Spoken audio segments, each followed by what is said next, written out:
Always good. It's Skano from the Gutter News. So apparently, allegedly, I am wrong from time to time.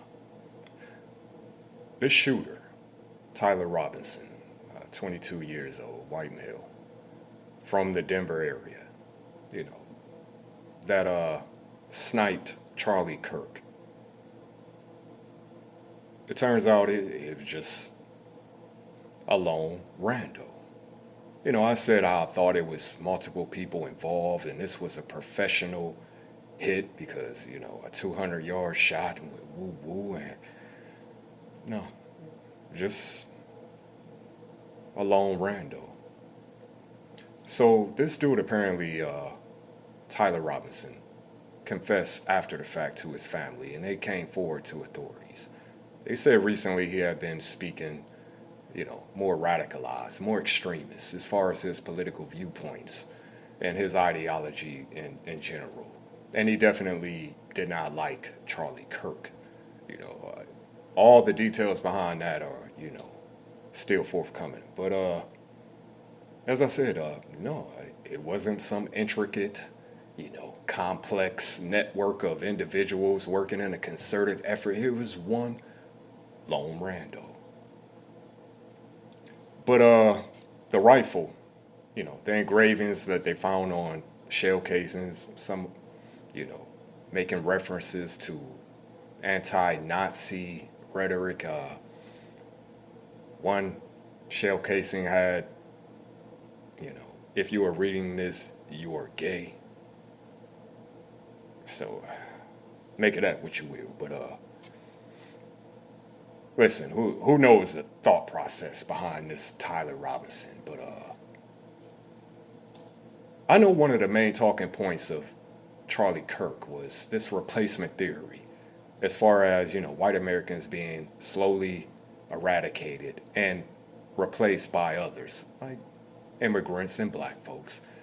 He also spoke consistently about how blacks were mostly we undesirables because we're criminalistic by nature, violent by nature. The irony, though, that he wasn't sniped by a gang member or a black person. It was another white man. I mean, you could call that irony, or you could call it divine karma. Depends on how you want to look at it. I've come across some content regarding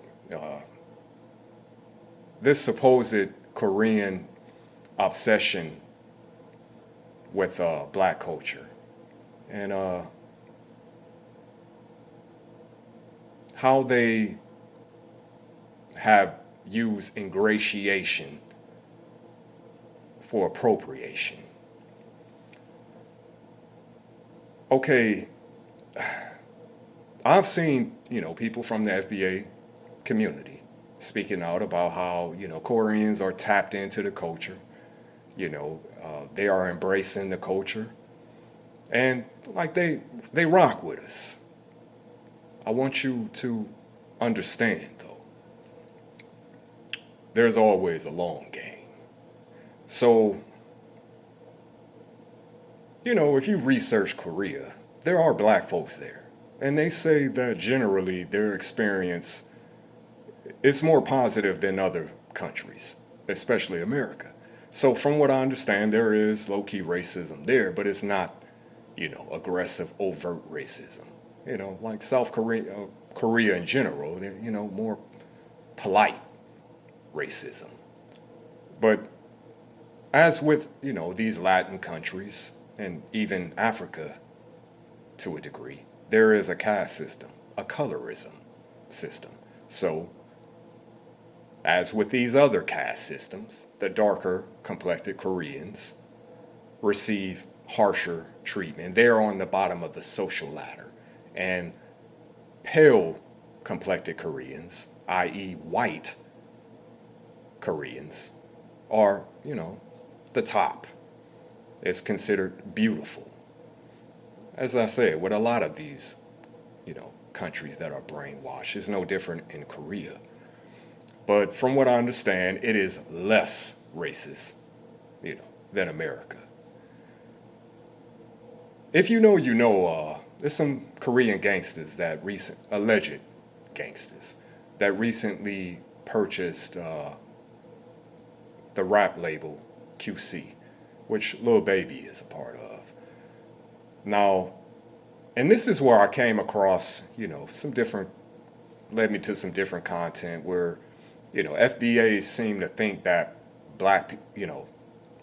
Koreans are embracing black culture. But what you need to understand is, as I said, appropriation by way of ingratiation.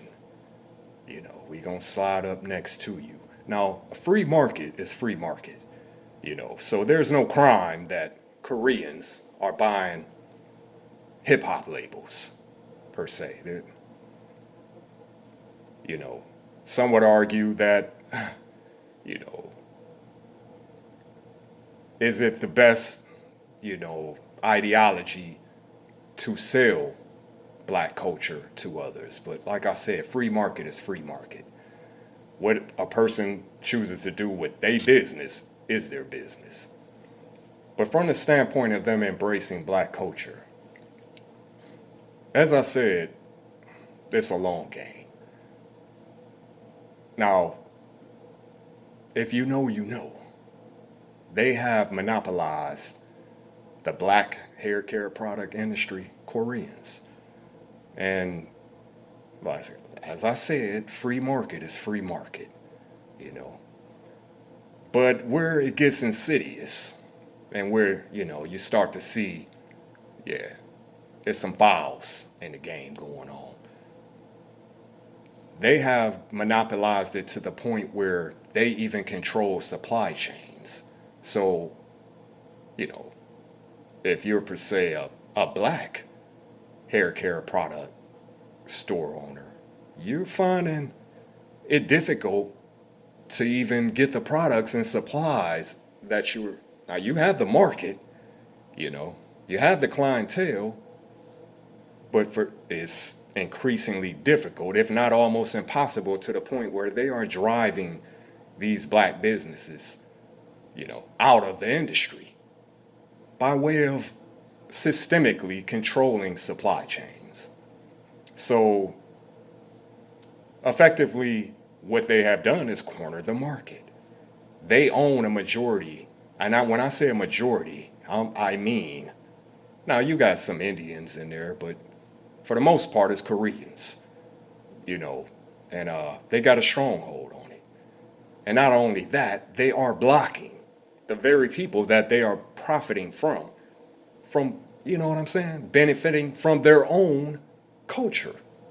So when y'all say, and I'm not, up here trying to be divisive.